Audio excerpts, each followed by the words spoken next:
हमारा जो चौथा राज्य आता है वो मगध आता है।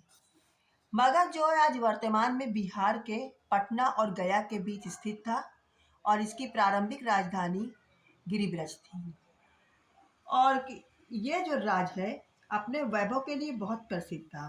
महात्मा बुद्ध के जन्म के पूर्व या महात्मा बुद्ध के पूर्व वीरद्रथ और जरासंध मगध के दो विख्यात प्रसिद्ध शासक थे।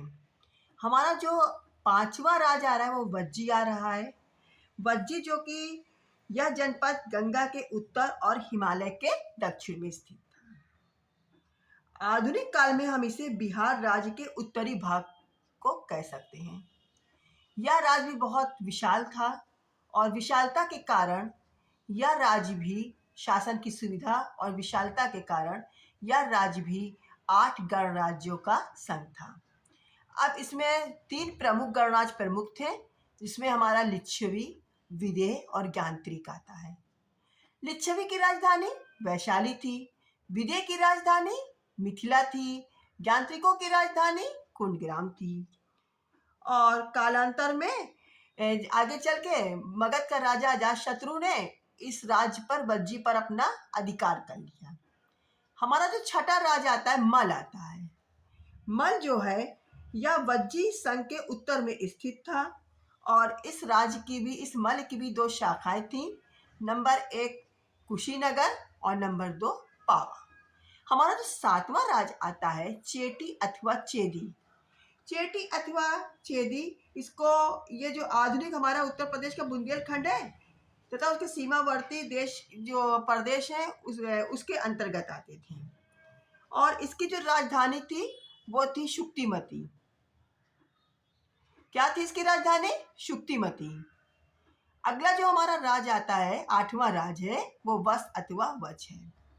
जो वश अथवा वच यानी वश के नाम से भी जाना जाता है, वच के नाम से भी जाना जाता है, काशी के दक्षिण और चेदी के उत्तरी भाग में ये स्थित था और इसकी जो राजधानी थी कौशाम्बी या कौसाम्बी था। हमारा जो नवा राजा आ रहा है वो कुरु है। कुरु का जो विस्तार था वो वर्तमान में या वर्तमान काल भारत में दिल्ली और मेरठ के बीच स्थित था। कुरु का दूसरा नाम जो है क्या कहते हैं, इस राज्य को जो दूसरा नाम था वो हस्तिनापुर भी था और इंद्रप्रस्थ इसकी क्या थी? राजधानी थी। इसकी राजधानी क्या थी? इंद्रप्रस्थ थी। इसके बाद जो है हमारा जो अगला राज आ रहा है 10वां राज आ रहा है वो आ रहा है पांचाल आ रहा है। पांचाल प्रदेश आधुनिक रुहेलखंड और उसके समीपवर्ती जिले उसमें सम्मिलित थे पांचाल में और थे प्राचीन काल में यह जनपद 2 राज्यों में उत्तर पांचाल और दक्षिण पांचाल में विभक्त था। उत्तर पांचाल की राजधानी अहिच्छत्र थी और दक्षिण पांचाल की राजधानी काम्पिल थी। हमारा जो 11वां राज आ रहा है वो मच्छ अथवा मत्स्य आ रहा है। क्या आ रहा है? मच्छ अथवा मत्स्य।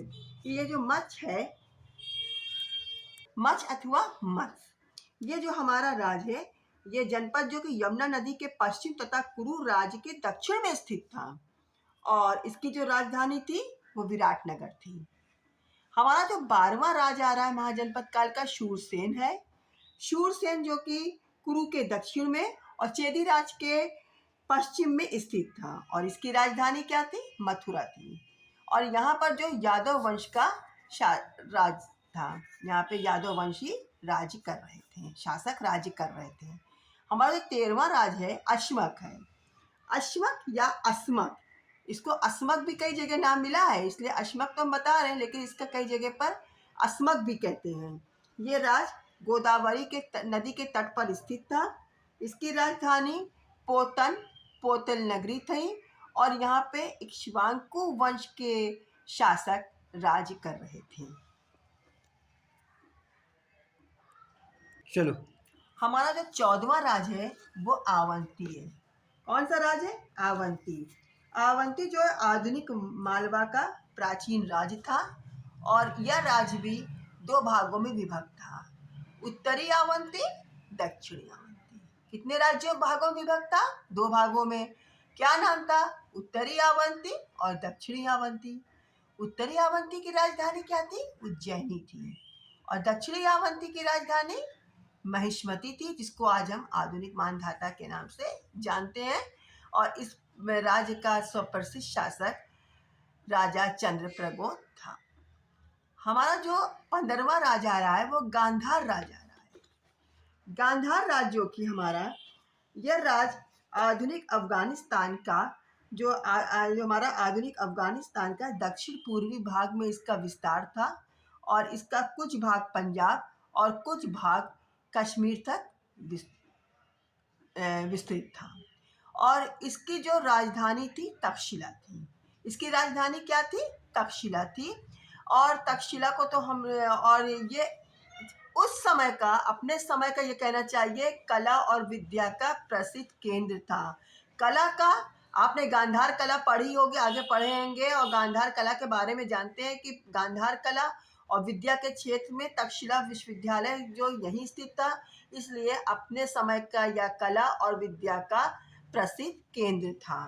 ठीक है। अब हमारा जो 16वां राजा रहा है वो क्या आ रहा है? कंबोज आ रहा है। कंबोज जो कि यह राज्य भी गांधार राज्य का पड़ोसी राज्य था। और इन दोनों राज्यों में या कह सकते हैं इन दोनों राज्यों के नाम बौद्ध ग्रंथों में साथ साथ प्रयुक्त हुए हैं। यानी जो बौद्ध ग्रंथ है, जिसको हम अंगुत्तर निकाय के अनुसार हम आपको जानकारी दे रहे हैं, उसके अनुसार अध्ययन कर रहे हैं, तो ये जो बौद्ध ग्रंथ है इसमें गांधार और कंपोज दोनों एक साथ इनके नाम प्रयोग किए गए हैं। और इस राज्य के दो प्रमुख नगर थे, राजपुत्र और द्वारिका। ये हमको जो जानकारी प्राप्त हुई है, ये जितनी पूरी जानकारी है वो बौद्ध धर्म के ग्रंथ अंगुत्तर निकाय के अनुसार हमने इसका अध्ययन किया है। और मैं आशा करती हूँ कि आप लोगों को ये वीडियो पसंद आया होगा। अगर आपको ये वीडियो पसंद आया है तो आप प्लीज़ सब्सक्राइब ज़रूर कर दीजिएगा और एक लाइक का बटन भी दबा दीजिएगा।